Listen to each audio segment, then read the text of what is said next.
तुम्हाला आमच्या वरद हॉस्पिटलबद्दल काय वाटलं किंवा आमचे डॉक्टरांबद्दल थोडं काहीच आम्हाला सांगू शकता? जशी आमची टीम म्हणा, टीम मॅनेजमेंट म्हणा किंवा बाकी सर्व्हिसेस म्हणा. मला इथे हॉस्पिटलला आणण्यापेक्षा मी जास्त शक्यतो हॉस्पिटलला काही गेलेलोच नाही आतापर्यंत. 50 वर्ष मला पूर्ण झाली. फक्त इंजेक्शन म्हणजे टीटीचं वगैरे इंजेक्शन असेल तरच मी हॉस्पिटलला शक्यतो गेलो आहे.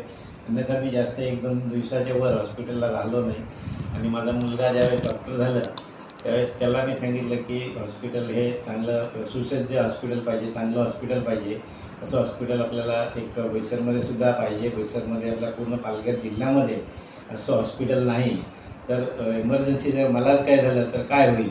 तर त्यांनीच मला सुचवलं की आपण वरद हॉस्पिटलमध्ये त्यांचे जे डॉक्टर्स आहेत प्रवीण साहेब त्यांनी सांगितलं की आपण वरद हॉस्पिटलमध्ये जाऊ आणि डॉक्टर सिंघाणे साहेबांकडे आपण